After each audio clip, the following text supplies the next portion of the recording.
नमस्कार, हमारे digital platform में आपका स्वागत है। लद्दाख की वादियां इन दिनों महज अपनी खूबसूरती की वजह से सुर्खियों में नहीं है, बल्कि अपने मुद्दों और दर्दनाक हालात की वजह से चर्चा में है। छठी अनुसूची की मांग, स्टेटहुड की बहस, स्थानीय नौजवानों के फ्यूचर की चिंता और सोनम वांगचुक की गिरफ्तारी का मुद्दा ही इस वक्त लद्दाख में सुर्खियों में है। दिल्ली में होने वाली बैठक इसलिए बेहद अहम मानी जा रही है क्योंकि यहाँ न सिर्फ नेताओं और गृह मंत्रालय के बीच बातचीत होगी, बल्कि एक पूरे क्षेत्र के फ्यूचर की तस्वीर भी तय होगी।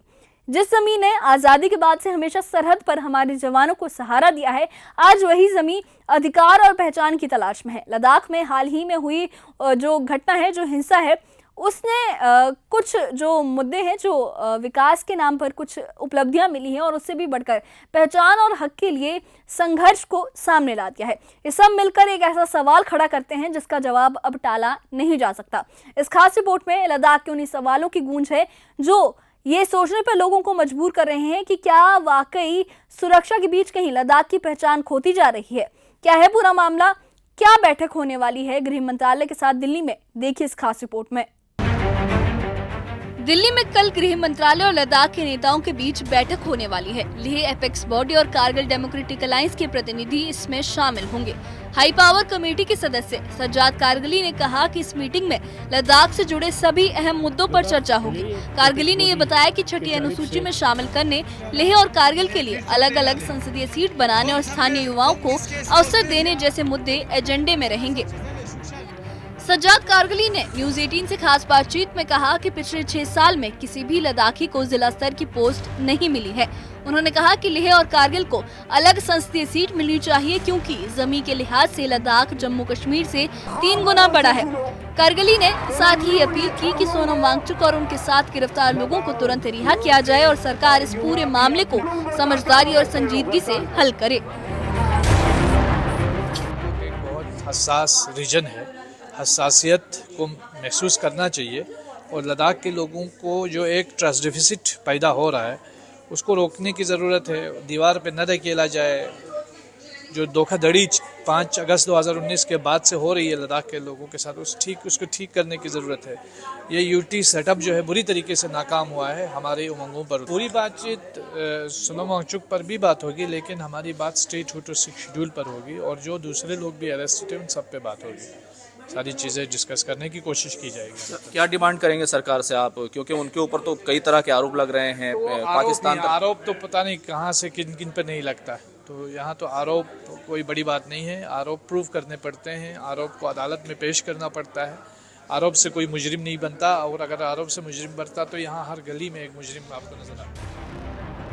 लद्दाख में इस समय स्टेटहुड और छठी अनुसूची की मांग पर आंदोलन हो रहा है, लेकिन 2019 में केंद्र शासित प्रदेश बनने के बाद कई स्तरों पर विकास भी तेज हुआ है। भोटी और पुर्गी को आधिकारिक भाषा का दर्जा मिला, महिलाओं को LAHDC सीटों में आरक्षण मिला, सिंधु केंद्रीय विश्वविद्यालय, लद्दाख विश्वविद्यालय और पहला मेडिकल कॉलेज शुरू हुआ। 10,000 मेगावाट का सोलर पावर प्लांट और नई ट्रांसमिशन लाइनों का निर्माण हुआ। 1,670 किलोमीटर सड़कों का जाल बिछाया गया और जोजिला और शिंकुनला जैसी टनल बनी। पर्यटन 3 गुना बढ़ा और अंतरिक्ष विज्ञान से जुड़े प्रोजेक्ट भी लद्दाख में शुरू हुए। इस बीच दिल्ली में सोनम वांगचुक की गिरफ्तारी को लेकर विरोध भी तेज हो गया। पर्यावरण कार्यकर्ताओं ने प्रेस कॉन्फ्रेंस कर सरकार से उन्हें रिहा करने की मांग की। जम्मू के क्लाइमेट एक्टिविस्ट अनमोल ओहरी ने कहा कि वांगचुक पर लगाए गए आरोप गलत हैं और ये गंदी राजनीति है। वहीं हिमाचल के एक्टिविस्ट मानसी अशेर ने कहा कि वांगचुक को पाकिस्तानी एजेंट बताना गलत है और उन्हें जोधपुर जेल से बरेली जेल शिफ्ट किया जाना चाहिए। सीधी डिमांड तो यही है कि उनको तुरंत रिलीज़ किया जाए। उनके ऊपर जो NSA पे का केस लगाया गया है वो पूरी तरह से गलत है और वो ड्रॉप किए जाएं चार्जेस। और जो मेन डिमांड है लद्दाख के लोगों की, हम उसके साथ खड़े हैं। वो 6 शेड्यूल और स्टेटहुड की मांग कर रहे हैं, जो खुद सेंट्रल गवर्नमेंट ने एक प्रॉमिस की है। हम चाह रहे हैं कि सेंट्रल गवर्नमेंट अपना वादा पूरा करे। बहुत सारे सवाल इसलिए उठ रहे हैं क्योंकि बातचीत चल रही थी। 6 अक्टूबर को एक डेट भी आ गई थी सरकार के साथ बातचीत होने की, लेकिन इसी बीच में सोनम वांगचुक जिस तरीके से अनशन कर रहे थे और उसके बाद 24 तारीख को पूरी हिंसा हो जाती है, बीजेपी का दफ्तर जला ले जाता है, फिर पाकिस्तानी कनेक्शन की बात की जाने लगती है। देखिए, ये सारे जो है ये तो बेबुनियाद चीज़ें हैं। ये पहले मतलब जो जितना डिफेमेशन का सवाल है, तो ये तो हर मूवमेंट के साथ जो भी कोई क्वेश्चन कर रहा है, कोई डिमांड कर रहे हैं, उनके साथ इस तरह के मीडिया में पोर्ट्रेयल्स किए जाते हैं, सोशल मीडिया में फेक न्यूज़ फैलाई जाती है, तो ये एक कॉमन चीज़ हो गई है। इस पर तो मैं बिल्कुल भी कुछ नहीं बोलना चाहूँगी, ये बेबुनियाद है, ये बोलना चाहूँगी। और साथ में ये कि जहाँ तक फास्ट का सवाल है, तो ये एक लॉन्ग स्टैंडिंग स्ट्रैटेजी मूवमेंट की रही है कि क्लाइमेट फास्ट करना। और क्लाइमेट फास्ट इसलिए ताकि लोगों के अंदर भी एक तरह से प्रेरणा आए कि हम साथ में जुड़े रहें, हम एक यूनिटी का भी सिंबल है वो, और साथ में ये भी है कि हमारा मैसेज जाता रहे। लद्दाख में हाल ही के दिनों में तनाव भी बढ़ा है। एक घटना में ओपन फायरिंग से 4 लोगों की मौत हो गई थी। इस पर स्थानीय नेताओं ने गहरी निंदा जताई और जुडिशियल इंक्वायरी की मांग भी की है। सजाद कारगिली ने कहा कि इस मीटिंग में वो व्यक्तिगत तौर पर इस मामले को भी सरकार के सामने रखेंगे। यानी लद्दाख के सवाल महज सियासी बहस नहीं, बल्कि रोजमर्रा की जिंदगी और स्थानीय पहचान से जुड़े हैं। कल दिल्ली में होने वाली बैठक इन सवालों का हल खोजने की कोशिश होगी, लेकिन सरकार छठी अनुसूची और स्टेटहुड की मांगों पर आगे बढ़ेगी या नहीं, और सोनम वांगचुक की गिरफ्तारी जैसे मुद्दों पर क्या फैसला होगा, इसका जवाब आने वाले दिनों में ही साफ होगा। Bureau report, news 18। और युवा भी अपना। दिल्ली में मंगलवार को गृह मंत्रालय और लद्दाख के नेताओं की बैठक होने वाली है। लेह एपेक्स बॉडी और कारगिल डेमोक्रेटिक अलायंस के प्रतिनिधि इसमें शामिल होंगे। हाई पावर कमेटी के सदस्य सजाद कारगिली ने कहा है कि इस मीटिंग में लद्दाख से जुड़े सभी अहम मुद्दों पर बातचीत होगी। कारगिली ने यह भी बताया है कि छठी अनुसूची में शामिल करने, लेह और कारगिल के लिए अलग अलग संसदीय सीट बनाने और स्थानीय युवाओं को मौका देने जैसे मुद्दे उनके एजेंडे में रहेंगे। सजाद कारगिली ने न्यूज़ 18 जेकेलेट से खास बातचीत में ये कहा है कि पिछले 6 साल में किसी भी लद्दाखी को जिला स्तर की पोस्ट नहीं मिली है। उन्होंने ये कहा कि लेह और कारगिल को अलग अलग संसदीय सीट मिलनी चाहिए, क्योंकि जमीन के लिहाज से लद्दाख जम्मू कश्मीर से भी 3 गुना बड़ा है। कारगिली ने साथ ही ये अपील की है कि सोनम वांगचुक और उनके साथ गिरफ्तार लोगों को तुरंत रिहा किया जाए और सरकार इस पूरे मामले को समझदारी और संजीदगी से हल करे। लद्दाख में इस वक्त स्टेटहुड और छठी अनुसूची की मांग पर आंदोलन हो रहा है, लेकिन 2019 में अगर विकास की बात करें तो 2019 में केंद्र शासित प्रदेश बनने के बाद कई स्तरों पर विकास भी तेज हुआ है।